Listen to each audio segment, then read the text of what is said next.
Hey, what's up, guys? It's Dave here, and I'm with Taylor White. Hey. The next big thing.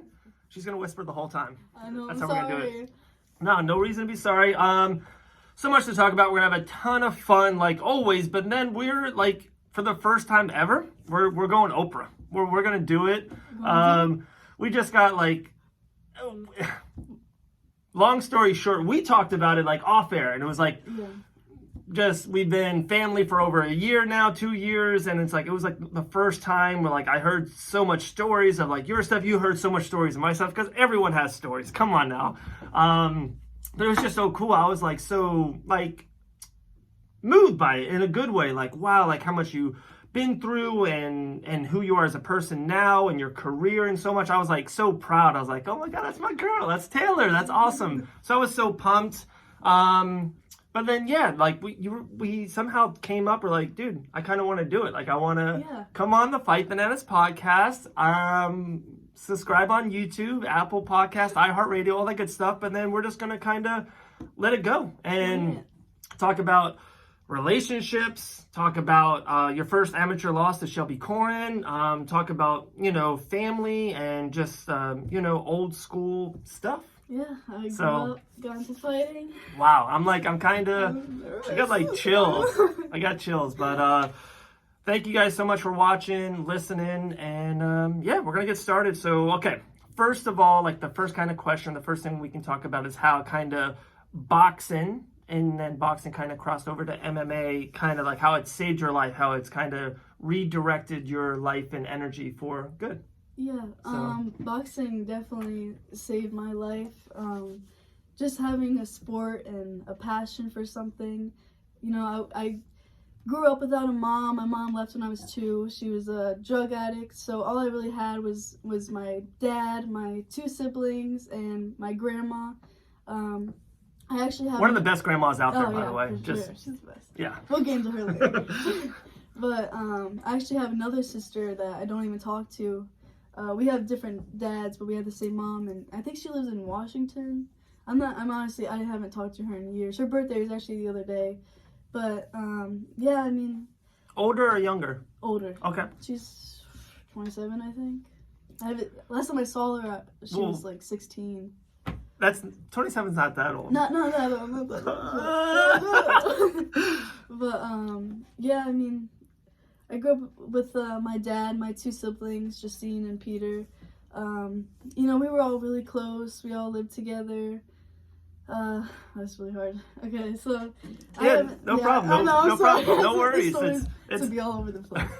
But I used to wonder like why my mom wasn't around, and I didn't even actually find out until I was 14. When I got a letter in the mail from jail, like she would write me all the time, and she would call me from rehabs, and I was like, I didn't know, I was too young. My dad didn't want me to tell me. He wanted me to kind of figure out by myself. Right. He wanted kind of her to tell me. So I was 14, and I got a letter in the mail, like a huge, like this big, like, wow. And she just told me, she's like, I've been involved with drugs since I was 18. Been in and out of rehabs, like a whole bunch of stuff, and it kind of crashed on me because I was like, wow, like I had no idea. Yeah. I just never thought, I thought she had her own things. Like I never really sat and thought like, wow, like my mom's a drug addict. Like, that's why she had my life. But wow. I mean, she left when I was like 2. I saw her when I was 9.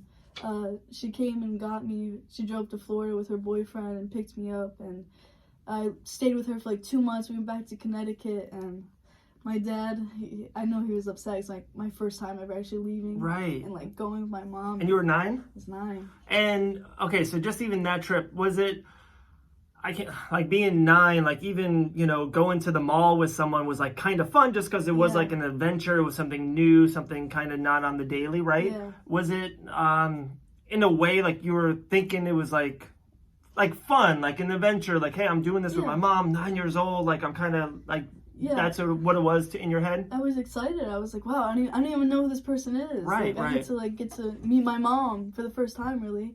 I still was a kid, like I didn't really know what was going on. I was kind of like, oh, whatever.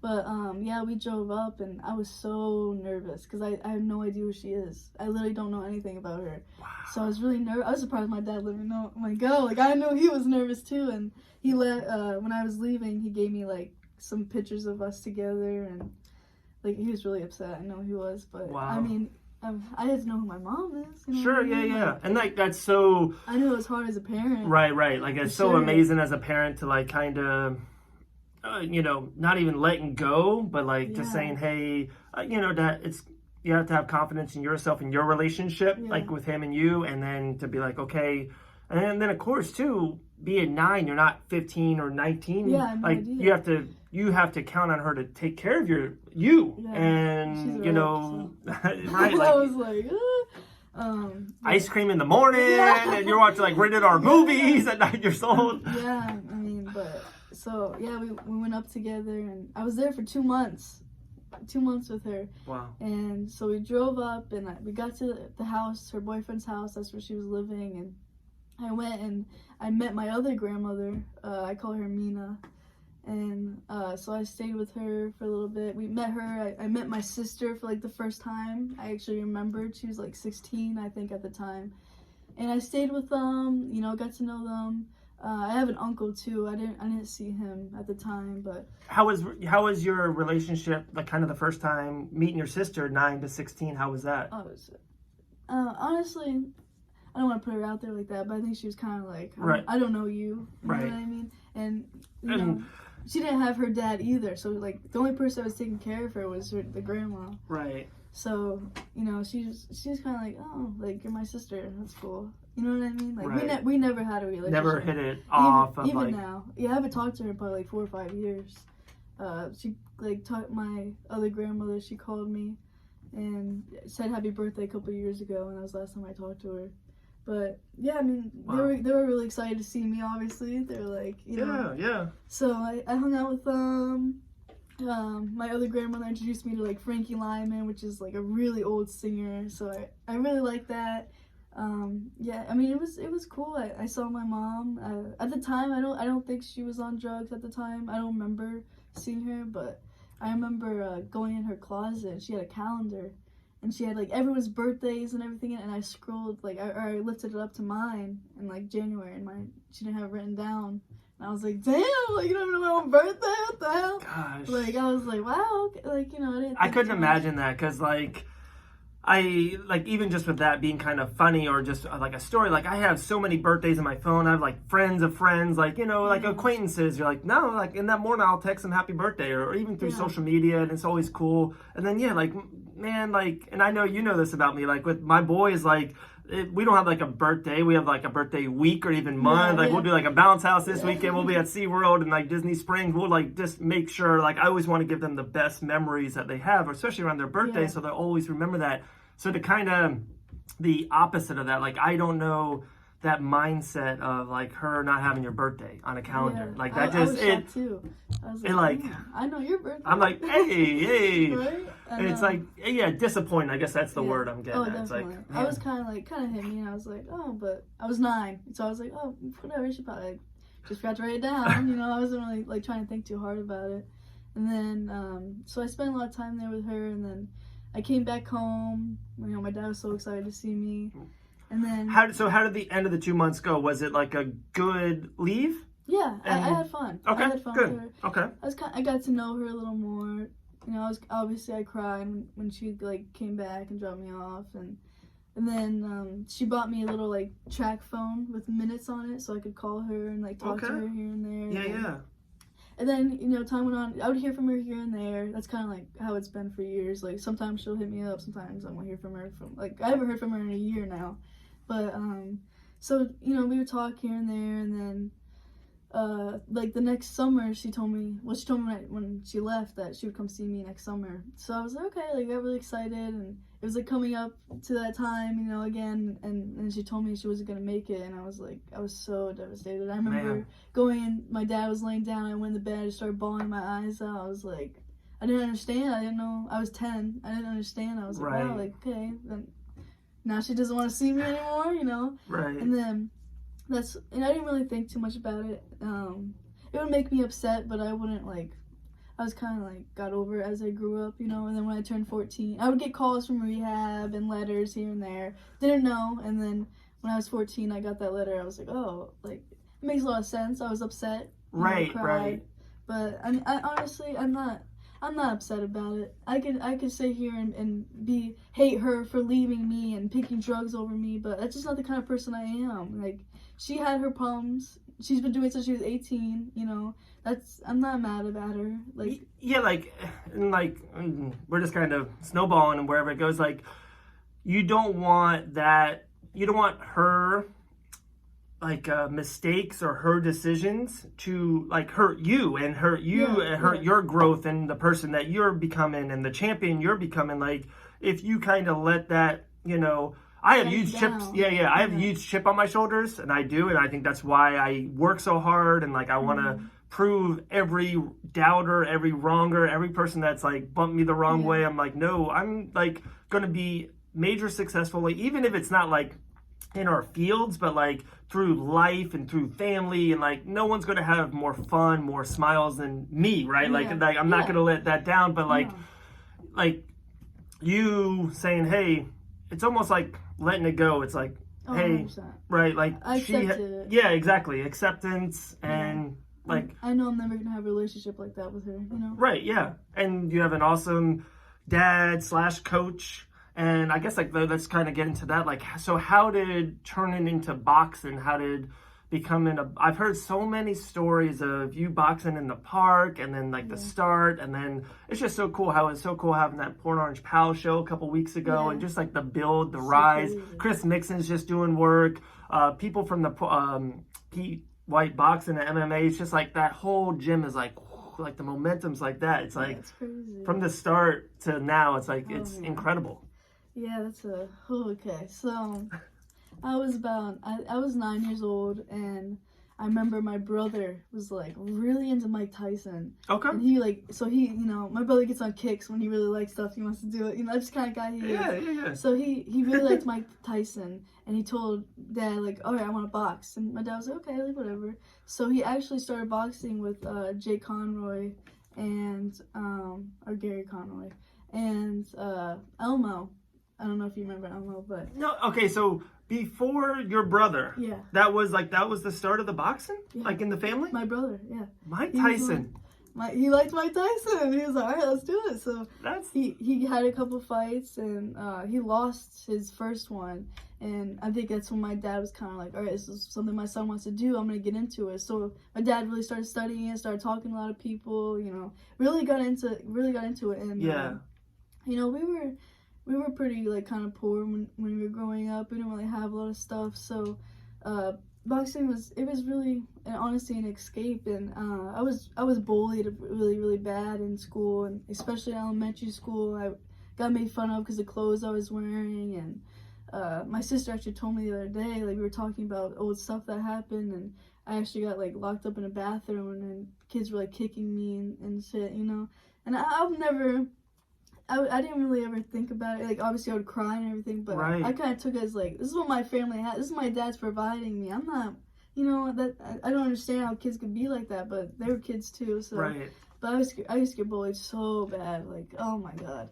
So boxing, and it really helped me. I kind of felt like going to the parks, that's what we'd do. My dad would hang up a bag on a tree, and we would just work jabs and combos, and we'd go up and down the ladder stairs, and we would do sprints throughout the park. And my brother he was still in high school, and he would have all of his friends come and train with us. So it was like a group of us always working, and that's how it first started. Then we went to this gym, I think it was in Edgewater. I was so young. And we would, you know, kind of do classes there. My dad would start teaching classes there, and I remember we would go around the building pushing his van, you know, like old Rocky shit. That's how we would train. That's awesome. That's so good. We trained to another gym in Daytona or Port Orange, and we trained there for a long time. And then my brother kind of like, you know, want to do it anymore. But and I was always pushed to the side. Like, my dad, like, no, get out of the way, let the older people, like, let them do their thing. You know, I was always kicked to the side, but I was always doing all the classes, always working. Right. Always there with them, always going to the fights. And then he kind of just realized as time went on, like, all right, she actually wants to do it. And I think that's what gives you like this inner strength and like a little bit of the grit. Like, I think there's no better way up than that. Yeah. Like, yeah, I wish I had more money, or I wish I had like, you know, my kids even had more money, but like, I don't want them to have so much. Like, when you have granite this and spoiled. yeah, crown molding everywhere, like the kids, like I just don't think they're like they have that sense of entitlement. Yeah. And then with you, just all that saying is like, no, like you just have to keep on proving yourself, improving yourself. You almost kind of, you make that a part of who you are. And like, I don't think you're going to change at 19, 22, 25, you know, proving yourself. So it's like, you're going to be a 2-time UFC champion and you want to do J-Check's like, man, she's the best ever. And you're like, no, I'm not done. Like, you're never going to be satisfied. No, definitely not. Which like, is a great quality to have, I think. Yeah, I'm grateful for the way I grew up. You know, I went through all this, you know, all the hard times, stuff like that. I'm grateful because it molded me to the person I am today. Right, yeah. You know, I honestly believe that, like, life is just constantly learning, you know, constantly going through stuff. I could, like I said, I could sit and be mad at my mom, or I could just let it go. Right. You know, be cool with her. Like, I don't hold grudges. I'm not that kind of person, but I don't think my brother really realized, like, that he didn't just save my life, but he saved our dad's too, you know. Wow. He did. I don't think he thinks of it like that. If it wasn't for my brother, we would never have gotten into fighting. We never would have went to boxing. I wouldn't be where I am today if he wouldn't have got us involved in it. Wow, and I don't think so he crazy. thinks that. I don't think he never thinks about it like that. But if it wasn't for him, we wouldn't be where we are. We never would have had what I have now if it wasn't for him. You know, and my sister too. We didn't have the mom. Their mom left too. We have different moms, and right. You know, my dad was like 20 when he had kids. He was young. He was so young. So he had to give up his life to take care of us, and both of our moms like walking out on him. You know, I'll never ever be able to show how much I appreciate him for, you know, he could have walked away too. Right. But he didn't. Yeah. You know, he's going through shit too. He was a kid. That's me having kids. I can't do that. No. Like, he did all of that, and my sister... It's hard enough with two. Like, it's hard enough with, like, a helper, and the kids go to bed, and you talk with your significant other, and it's like, hey, we got to do this, we got homework, or we got to get this stuff wrapped up for Thanksgiving, Christmas, whatever the season is, but, like, not having that significant other there, it's just like... I know, and I can only imagine what he went through, because, I mean, I crazy. Couldn't. And then, you know, my sister kind of played the role as a mom. You know, she really looked after me and my brother a lot and always helped us. I'm really thankful for my sister, too. You know, she's not as involved in the fighting and stuff like that, but she definitely was a huge impact on it. You know, she really helped us, cooking us dinner when we came home and stuff, you know. She really did try. She helped me a lot through my life and definitely helped me be part of the kind of person I am today. But, wow. Yeah. When was your first amateur... kind of boxing fight, and then when was your first amateur MMA fight? I was 12 when I had my first amateur fight. My dad made me train for years before I got into a fight to make sure. He wanted to make sure I really liked it, and he obviously don't want me to go in there and, like, get destroyed. You think Dylan's going to beat you in time? You think his first amateur fight's going to be, like, 7, 8? Malik, too. Malik just turned 11 or 12. He's a stud. He's been training since February, and he's already a state champion. Yeah, he's awesome. It was so cool seeing Kira win. Oh, yeah, I'm so proud of him. Yeah. Like, really, because I know how hard it is. But, yeah, I was 12. So, 12 for boxing, and then, 18. 18? Yeah, I started training for MMA. Well, I kind of got into jiu-jitsu, not too much, when I was, like, 16. And then when I was, like, turning 17, I think it was, like, October, I started training for MMA in 2017. And then I turned 18 January, and then I fought February. And, wow. Yeah. So I was ready, and that's what I wanted to do. And, like...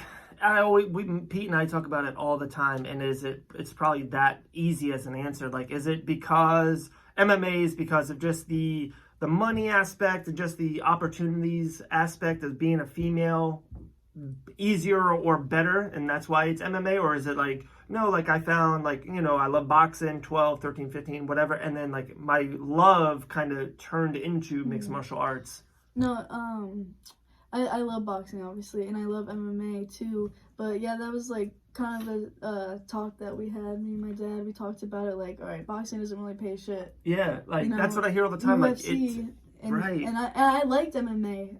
I actually, when I turned 14, I was starting my freshman year in high school, and I quit fighting. I quit boxing. I didn't do anything.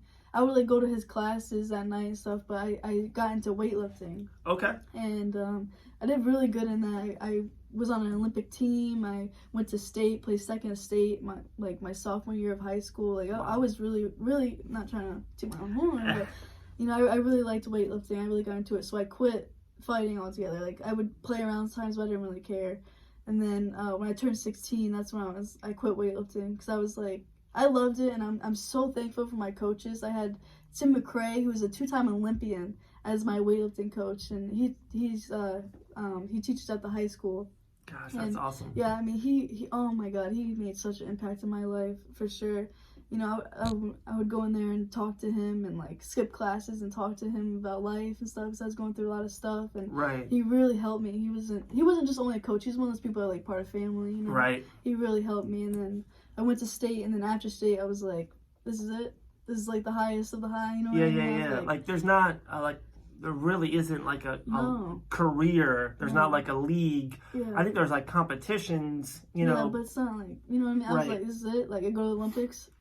You know, and the Olympics are cool. Like I would love to do that, but I just lost my passion for it. So I turned 16, and that's when I started like, all right, I'm gonna start fighting again. I got a boxing match again, and I was like, wow, I really want to do this. And I remember like sitting at high school. I would go in there at lunch and sit in the weight room for lunch, and I would just watch Michelle Watterson and Joanna train. Like that's all I would do all day. I didn't care about anything. I mean, Kira would see me at school because she was like just getting to high school when I was a senior. And she would see me, and I'd have my headphones on, just watching, like literally studying every female because I loved it. I loved it so much. And then going to these MMA fights and stuff as when I was younger and seeing like Anderson fight and Michael, like I was like, wow, I really wanted to, I loved it. You got the bug. Yeah, I was like, oh my. So I knew exactly I wanted to do it before we even talked about it. What was the first female fight you ever remember? Oh my God. The first person I ever watched in MMA was King Mo in Bellator. Really? And I was like, yeah, I love him. King Mo. King Mo. I really liked him. I see him all the time down there at Coconut Creek now. That's crazy. That was the first person I ever watched. I know when I met him, I was like, oh my God, I saw you on TV when I was like 14. Yeah. What the hell? It's so crazy to like what we're doing now. I feel like us time length, and we're different in age, but like in the last year, our transitions into like our fields and like all the people we're seeing now and doing and all the shows we go to now, and it's like, man, like I remember, I remember Chuck Tito. Like I remember Chuck Tito, and I'm like, oh my God. Of course, like the whole Forrest versus Bonner first Ultimate Fighter fight, like everyone, that was kind of like a thing for my age, like our generation. And it's like now, like we go to the Apex Center, and I think when we went there for the Contender Series, Forrest Griffin was like walking around like, that's Forrest. Like that's like wow. I got into it. Like I'm here kind of because of that guy, and he's over there like just punching, VIP cards to people. It's like he's just a dude. Afterwards he wanted to go to Burger King, and Dean and I wanted to go get sushi, so we didn't hook up. It's like just crazy. It's like it really is. Yeah, I mean, I was already into it before. Like I already knew I wanted to do both, and I would love to be a champ in boxing and MMA. That'd be before. So before we keep going on the line, that's kind of been like the last 2-3 weeks of the Fight Finesse podcast is this unbelievable crossover of one, just mainstream mixed martial arts into the mainstream, and then two, MMA and boxing. Just with, it seems like Maz wants Canelo. Floyd is sitting with Dana White. Conor did it already with Floyd Money, and it's just like them back and forth. Woodley kind of always wants one. Didn't we hear Rampage says he wants to fight like every heavyweight except for Deontay Wilder? It's like, it is crazy that there is this crossover for sure with MMA and boxing. If in a crystal ball 5 years from now you're the flyweight champion, Ioana's walking you out, cornering you in your championship match, and you're a 2-time UFC champion. And it's like, hey, like I wouldn't mind crossing over trying to win a boxing title as well. Like that would be legit goal. That's not even a thought, for sure. I would be so down for that. And you'd be the first female to kind of do it. Yeah, definitely. Right? And I started in boxing and went over to MMA. There's people that like started MMA and boxing, that they're two completely different sports.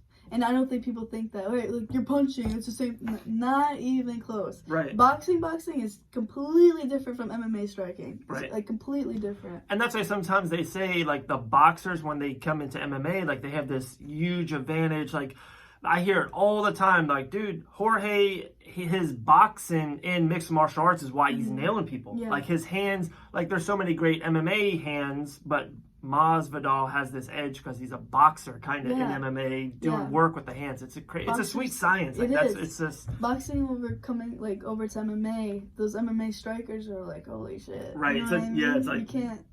I'm getting pop, pop, pop. Yeah, they're like, what am I supposed to do? Yeah. Like, kick. I was like, this is completely leg kick. different. Leg kick. Okay, so back to you. So then started MMA. Was that show in North Carolina? Yeah. I got the win. Yeah. Going through the ranks, like so many, and I talked to so many people in the media, so many promoters, UFC type of people. Like, yeah, like, I'm not trying to boost you up. They know your name. They know who you are. You're definitely a huge prospect in mixed martial arts. And then it was in the summer, you versus Shelby Corin, who Shelby Corin's another prospect in mixed martial arts. You guys had a main event. Was it the first female main event in Combat Night's history? Sure it was. Like, kind of like that Nisha Tate, Amanda Nunes thing, like, boom, blockbuster, Florida MMA, and you guys in Duval. You know, I know we talked about it. You know, maybe you wished it was in Orlando, and maybe not, or can't go back on it. But how was it taking a loss in mixed martial arts? It was really hard. Right. Like, I'm not even gonna lie. It was really hard. It's my first loss ever. Like, really? Ever. Like, I never lost in boxing, never lost in MMA. This is my first loss ever. So that hit me pretty hard, I'm not gonna lie. Yeah. You know, all respect to Shelby. She's a great fighter. She'll do great things in her career. There's so many mixed opinions about that fight, but honestly, at the end of the day, like, I lost. You know, I can't take that back. I lost the fight. It is what it is. It hurt, but honestly, I'm not upset about my performance. And right. I thought that was one of the best fights I've ever had. Right. You know, so you know, I wasn't upset about it. I mean, obviously, you know, I was walking out of the cage, and I was telling myself in my head, I was like, I'm never doing this again. I'm done. I'm done fighting. I don't want to do this. I just killed myself for months and got beat up and this and that to lose. Yeah. I couldn't handle it at first. I was like, no way, no chance I'm doing this again. And I try to be brave and, you know, kind of like walk past everyone. You know, I had people like tell me like, "No, girl, you got it. Like, don't worry." You know, you can listen to people, but you can't take the voice out of your head. Right. That's, you know, before bed, wake up. I mean, I cried. Not sleeping, cried so in the car by yourself. It's like that's who's with you more than anyone is you. Yeah. And you have to like kind of, I know it sounds so corny, you have to like or love yourself first to kind of move on and move forward. Are you like in a way now, looking back on it's been 5-6 months, whatever it's been, like to me, I talk to so many people about it, about being an amateur, like it's probably, I know you're gonna be like, yeah, I get it, Dave. It's probably one of the best things that's ever happened to you in your career because it's an amateur loss. Yeah. When you start on the road, you know, we got Island Fights December 21st coming up. You know, pretty soon your amateur career will be coming to an end at some time, and then you start 0-0. Like it's a clean slate.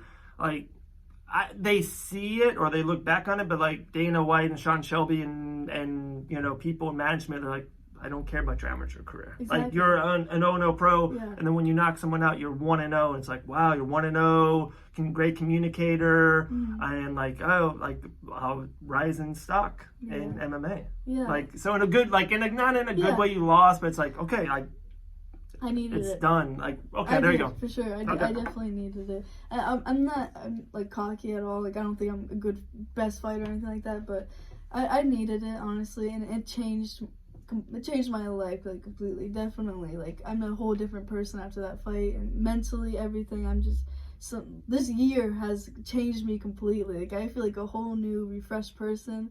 You know, I'm thankful for I got the loss now. You know what I mean? Yeah. And it's not like I got like destroyed all through. You know what I mean? Like it was a pretty good fight, honestly. Yeah, it was a really good fight. Great fight. So you know, I definitely needed it. It hurt. And I did think like, yeah, I'm done. I'm never doing this shit again. Like I'm over it. Like I don't care. But in I thought about it every day for months, you know. probably up until like 2 months ago. I was kind of like accepted it, whatever. But no, it hurt. But I mean, it is what it is. It's a lesson learned. I know now, looking back at the fight, I knew what I should have done to get the win. What I could have done better. But I mean, I'm thankful for it because I honestly needed that to see where I was as a fighter and as a person. You know, to see where I am mentally. Honestly, like when I won the title, I don't. We're gonna get deep, obviously. But, let's go. So when I won the title, I fought Mariah in October of 2018, and I won the title, and I was really happy to have it. I hated my performance. I was so pissed off how I performed because I knew I could have done way better. But whatever.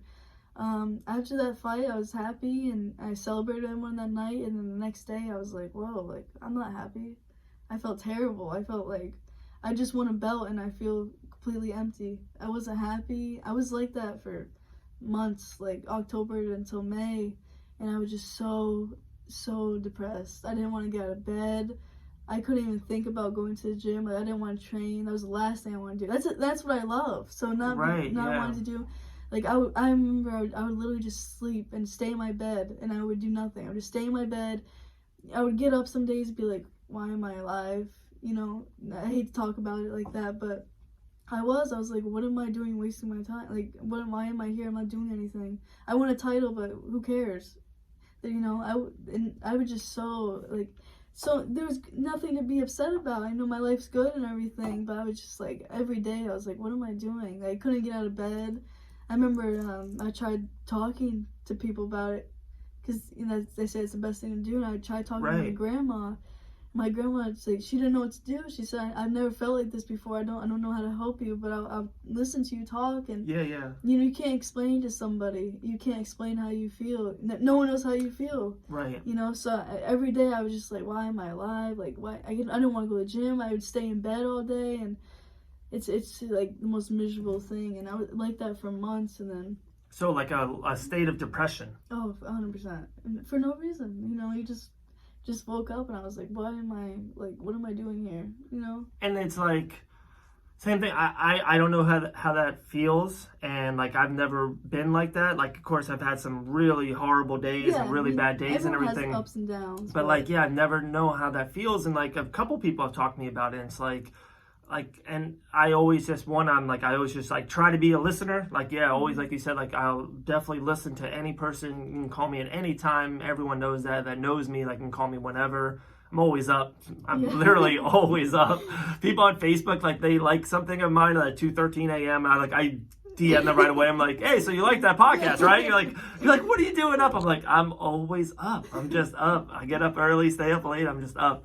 But like, the depression, I guess, is all you can do. Like, I would think the best is, to communicate it, to talk it out, and just keep on, going in a way, and just keep on, trying to do things. And, if it is going to the movies, or if it is eating Oreos, or if it is, training, and like, these are the things I love. It's like, kind of the expression, like getting back on the horse. Like, it's just kind of it was definitely going through it. It was really hard, and I didn't know what to do. I just felt, you literally feel so empty. It's like, you don't care if you're alive, you don't care, you know what I mean? Like, I didn't want to go out, I didn't want to do anything, I didn't want to leave my house. I literally would just stay in my bed. Wow. That's it. I would just stay in my bed all day. And I would try to go to the gym sometimes, and then I just didn't want to be there, because I just felt so terrible, and it got to the point, like, I couldn't even, like, go to the store by myself. Like, I would always have to have my grandma come with me, and come with me to get gas. It was really, really bad, but I'm just thankful I got, over it. Okay, so we're here. Like, how did you get over it? Like, what's the Rocky running up the mountain, the steps in Philly? Like, how did you? Was it just woke up and you're like? Yeah, I don't even honestly know. I just kind of like. Was it listening to the Fight and Ass podcast on a loop, and you're like, man, life is good. Dave's killing it over there. I don't know. I just kind of like. I was just so tired of feeling like that, and it was just like a battle fighting every day. Like, okay, get out of bed, like, take a shower, do something, go to the gym, like, wake up. I went through that for months, and I was like, all right, like, I gotta do something. I think just talking to my grandma a lot really helped. She really did help me. Because, I mean, I was there for a second. I was like, I'm done, Grandma. Like, I don't want to do this anymore. Wow. I'm really done. I don't want to, you know. I was going to go see a therapist, and it was really bad, but I just went, you know, and I was like, I've been through so much shit in my life. Like, this is nothing. Right. She gave me hope. She really did. Do you think the stuff, like, that happened in your past was, like, coming back? Do you think that was maybe why, like, the depression sunk in? Or was it just, you think, like, a new chapter? It's like, I'll say both. Okay, kinda, a little bit of both, like maybe. A new chapter, because I was like, wow. I mean, my mom's bipolar, and, you know, some people in my family have a depression and stuff like that, so I was like, oh, shit, like, I'm fucked. But, it was kind of like a new chapter, because I never felt, everyone has good and bad days. Everyone gets sad, everyone gets upset, but I've never in my life ever felt that terrible before. And it was like, you have everything in the world to be happy for, you know. I'm so fortunate for my life and everyone in my life, but you don't feel it. You know, it's like literally the hardest thing in the world to explain, but, you know, I didn't want to talk to my dad about it, because, you know, he doesn't like hearing that stuff, you know what I mean? Right. Telling your dad you don't want to live anymore. How is he supposed to handle that, you know? Right. So I didn't want to tell him that. But, you know, just talking to my grandma, she's my rock for sure. I mean, that's awesome. Me and my grandma have a great relationship. She's been there for literally everything that's happened to me. You know, she's definitely the rock in the family, the backbone. And she's been through so much stuff in her life, and she all she wants to do is she helps everybody. She helps everyone in the family, and she has really, really bad knees, and she's always hurting. She had knee surgery, and she's always going to the doctors and stuff because of her knees, and I feel so bad, and like I try to make jokes like, all right, let's go, come on, run, let's go, to make her feel a little better. But, you know, I feel so bad for her, and like she's like, I'm trying not to get emotional, but she's really like a big part in my career and why I want to succeed so bad, you know, because I just want her to like stop hurting. I want to be able to take care of her and my dad. Right. So. That's amazing.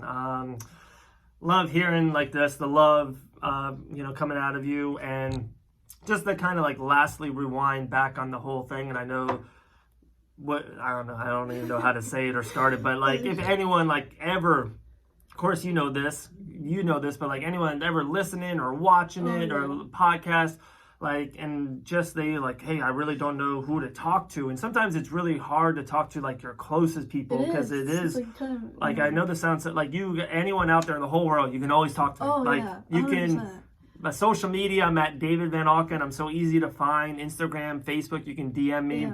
You're already my phone number, 386-451-3087. You're not like supposed to do that. Like you're not supposed to text me, call me, anyone.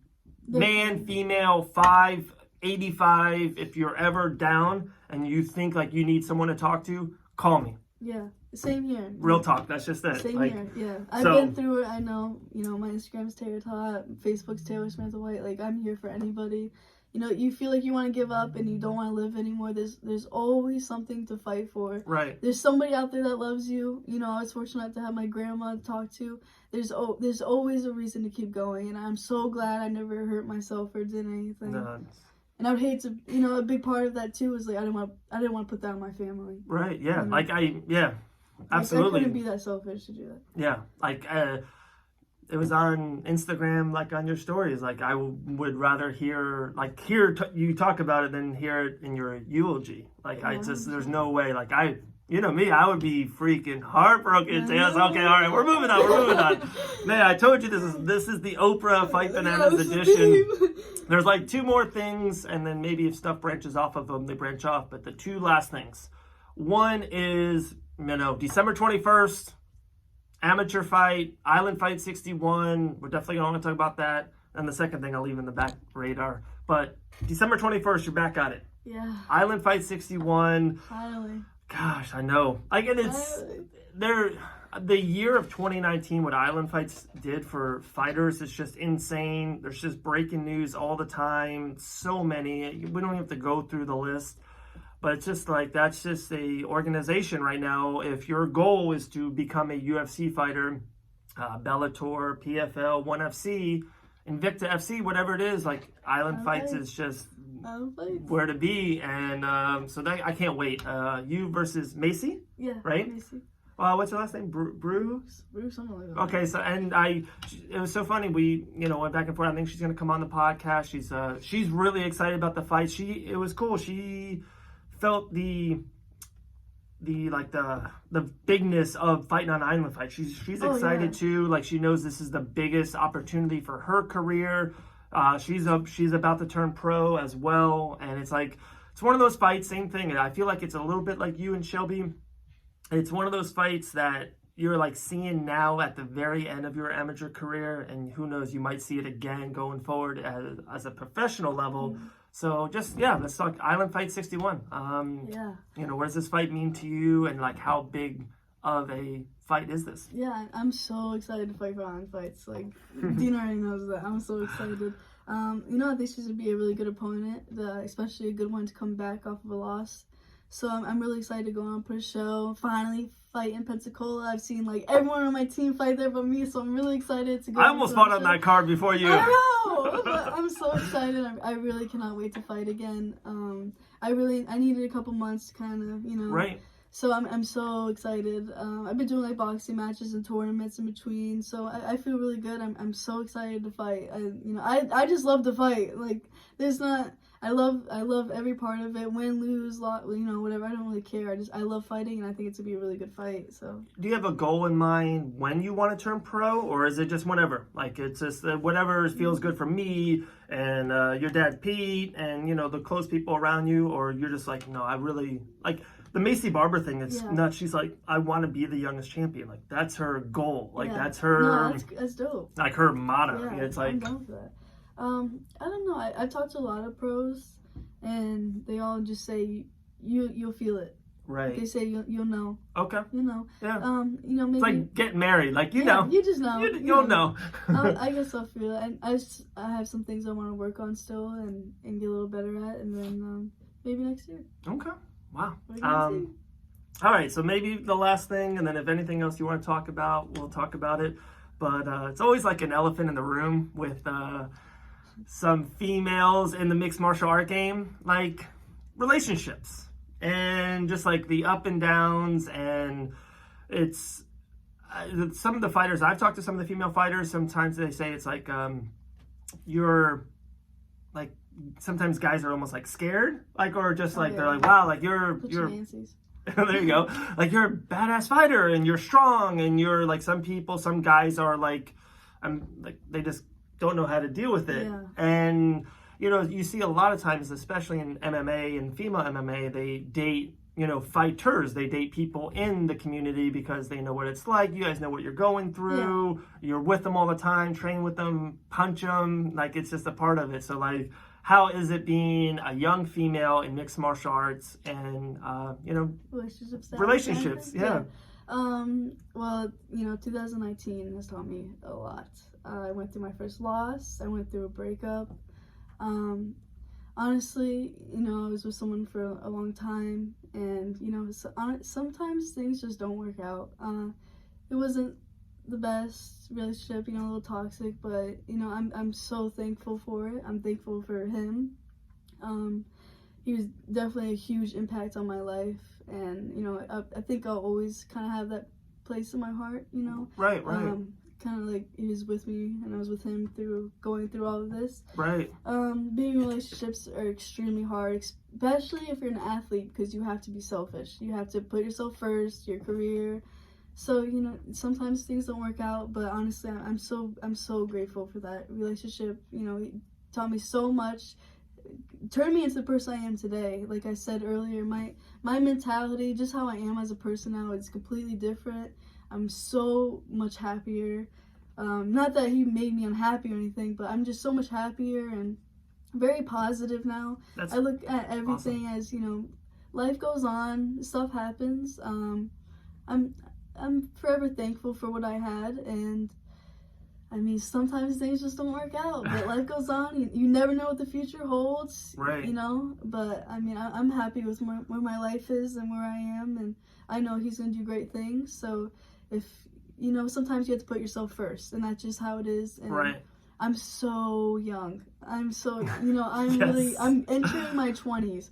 I don't really have time to worry about, I can't even worry about myself. I don't have time to worry about somebody else, Like, I gotta get myself where I want to be first before. I was 20 years old kissing another girl every night of the week. Exactly. It was like Monday here, Thursday, Wednesday, what? 20. It's 20. Yeah.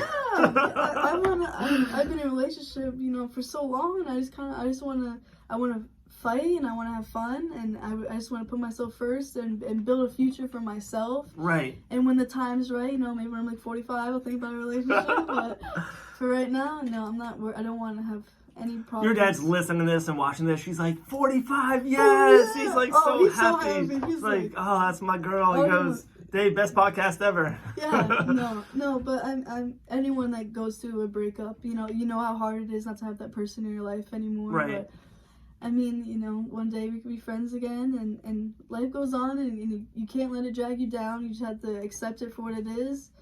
Be happy, move on, right. Do your thing, keep grinding. That's all I do is train.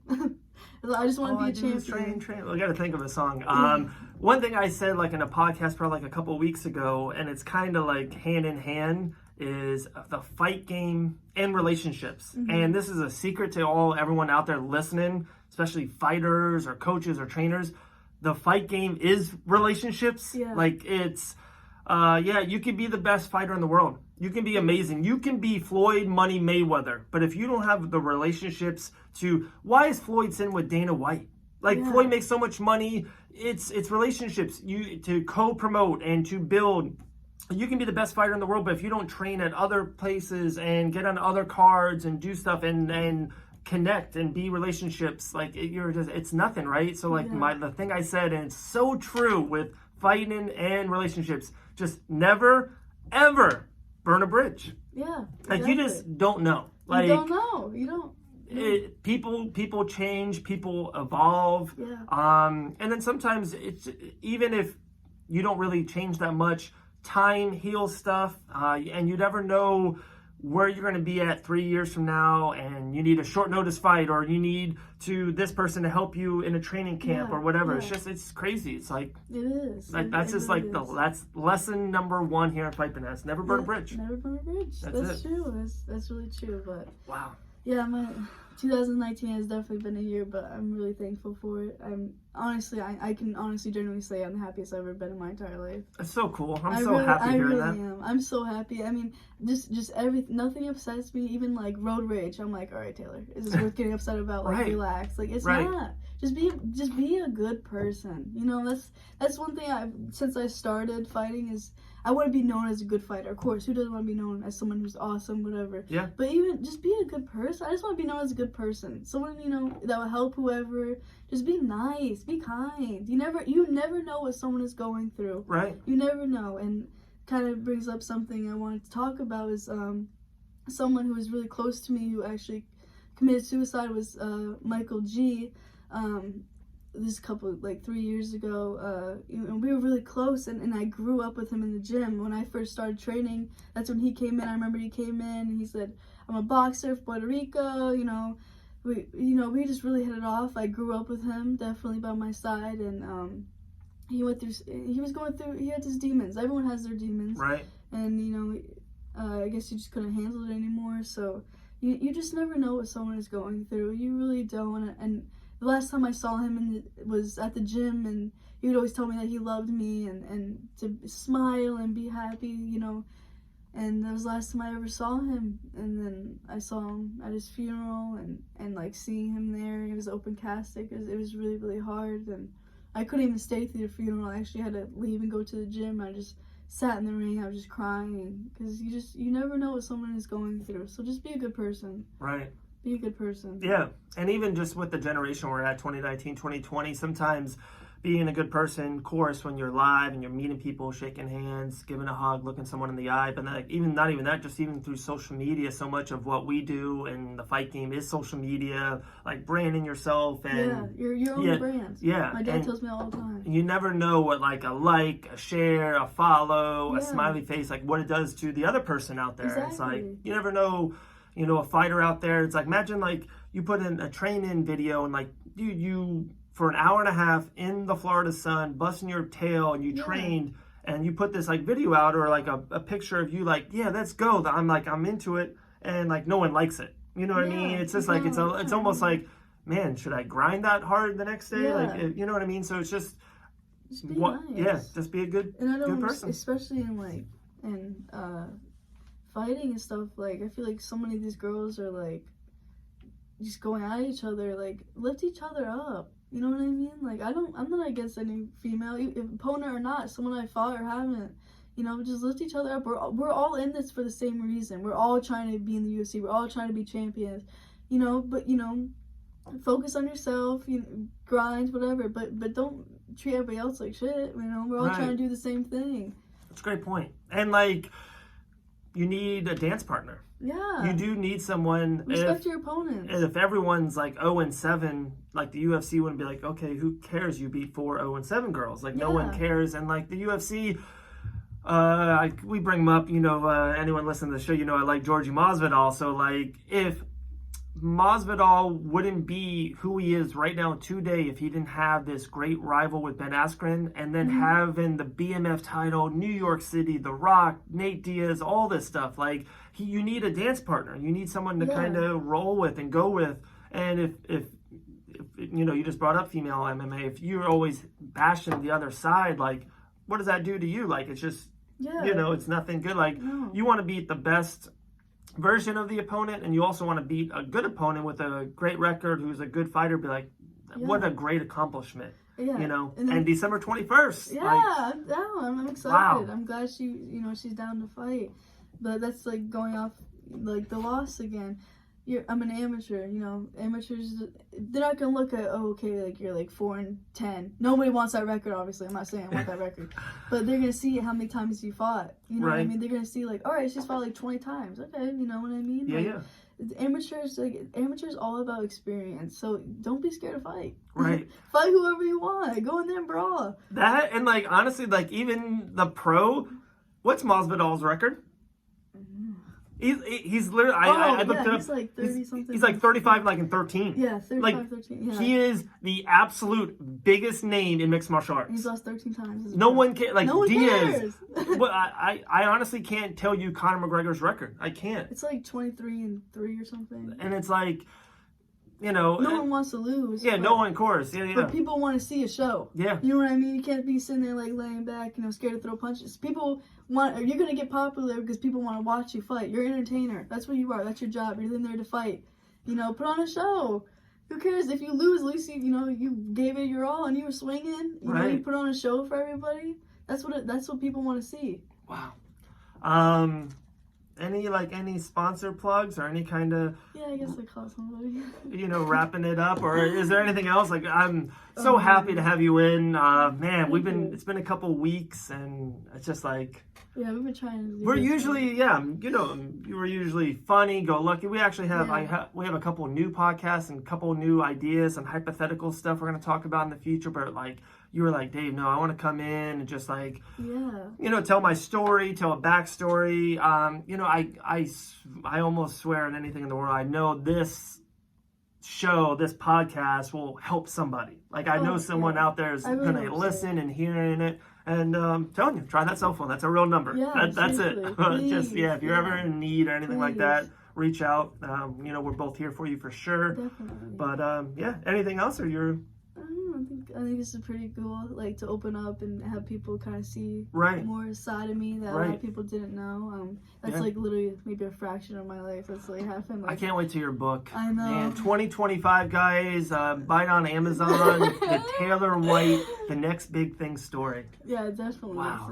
I've been through a lot of things in my life, but I think, I was talking, I think it was to you, talking about like I can let these negative things that happened in my life, not having a mom, and I was like in middle school getting involved with drugs, and we should talk about that for a second. Yeah. So, I was in middle school, I was bullied really bad, still in middle school, like so bad to the point where I would go eat lunch in my teacher's office, like in their classrooms, because I didn't want to be around anyone because they were just so mean, like, but I remember I would take the bus to school, and we would go to the school, and when we were waiting for the bus stop, we would all like get high and go to school, and like And then just led to more stuff, you know, more than smoking pot. We would like take a bunch of what are they called? You said Benadryl? Benadryls. We take like 15. I don't know. We take like 15 Benadryls. Really? To try to get high. Did it work? Like, I mean, you just get so tired that you would get high, like, and wow. we'd be falling asleep in class and everything. And I never told anybody this. Like, my dad's about to shake his head, but. You know, we did that in middle school, and then I remember starting like my freshman year in high school. Like then people started doing cocaine and like more hardcore stuff, and I was kind of like, stepped back, and I was like, all right, my mom's a drug addict. You know, this like runs in my family. I gotta like really rethink my life, and that's when I was kind of like, I gotta stop hanging out with these people. That's why I got involved in weightlifting. Like I didn't want to be a part of that anymore. I didn't want to go down and you know, looking at where they are in their lives and where I am, I'm like, I'm so glad I woke up. Best decision you ever made. Best decision I ever made. And I did it on my own. You know, you have to be smart sometimes. You have to step back and like look at where you are in your life. Like, am I making the best decisions? Like getting high before going to school. Like everyone doing cocaine, like till their nose bleeds. That's not cool. That's not, you know, I didn't want to be like that. I never.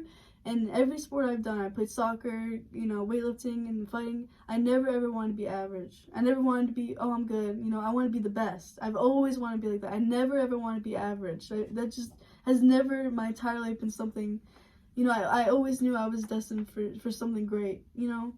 I just always had that mentality, and I couldn't do that with having people like that around in my life. Right. So I'm really glad. I've been through so much. I've done so much, and I'm 20 years old, and I've done so much shit in my life and been through a lot. And it's like I said, you're always learning, and you can let all these negative things in your life bring you down and make you a terrible person. You know, my mom's not in my life, so I'm gonna be shitty to everyone. Don't, you know, you can be like that, or you take all the negativity in your life and make it positive. Like, okay, you know, don't have my mom. I did drugs.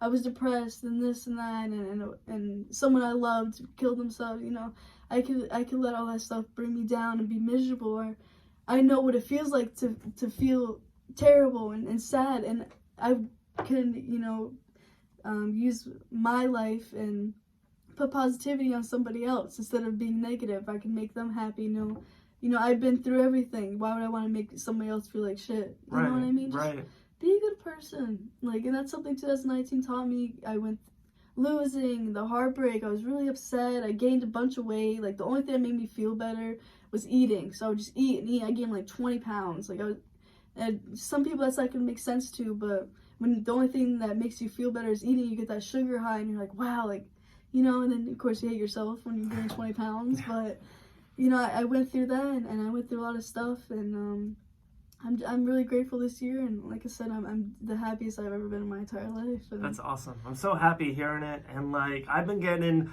all the amazing good vibes about like 2020. Like 2019 100%. Was like, to me, like such a building year. Yeah. And like I love to build, and I love the process of things, and I love the grind. So it's like it was cool, but I'm like, okay, I feel like all this building, all this grinding for like so many people I know personally, and like so many people I always say like in our, you know, in our circle, our family, it's like 2020 is just going to be like, it's going to be a year. It's going to be a big year. It's going to be a really good year. Me, it's gonna be a great year. Wow. I'm really excited. You know, we have our family going to the UFC. You know, Hannah, Phil, Michael. It's crazy. It's gonna be 2020 is the year for sure. 2020. It's gonna be a big year. I can't wait.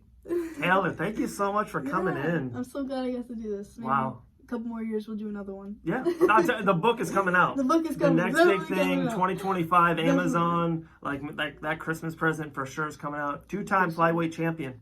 I'm down. You know, the book of Taylor White. First ever UFC boxing champion. I'm so down. That sounds perfect. Sounds perfect. Putting it out there. It's gonna happen. Any sponsor plugs, or you just want to be like, Oh man. You don't want to make a list. Usually I'm like the biggest shill. I got so many sponsors, but this episode was like more like, it's more hey, deep, yeah. It's like, hey, all the sponsors, you know, I got your back. You know we love you. You know, come on, you know that, and we're gonna blast you on every other social media platform. But this episode was more like real talk. And I'm sometimes open up. Sometimes it's cool just to kind of be real and have like a legit conversation and open up. And like I said, I'm so grateful that you did this, because I think like 100%, if one person, one boy, one girl, one you know, 5 to 85. Like one person be like, yeah, no, that's affected me. Like I'm gonna do this better, or you know, maybe I just maybe need to work out more, or jog more, and lose 5-10 pounds, and I feel better about myself. Or they've been through bullying or drugs and everything. Who hasn't took 10 Benadryl? Yeah, who doesn't do that in the middle school? Oh my gosh! Yeah. But I'm so happy. I am too. I'm really glad to do this, and I hope I can help somebody. If you ever need to talk, Taylor Tot. I'm not gonna put my number out there, but I definitely have Instagram. I have Facebook. I'll talk to anybody. I'm not, you know, a selfish person. I'm down to help anybody I can, and I'm excited. So when I do get in the UFC, I can use that platform, you know, and raise awareness for mental health and depression. That's definitely something I want to do. So that's awesome. That's a great goal. 2020 is gonna be big, guys.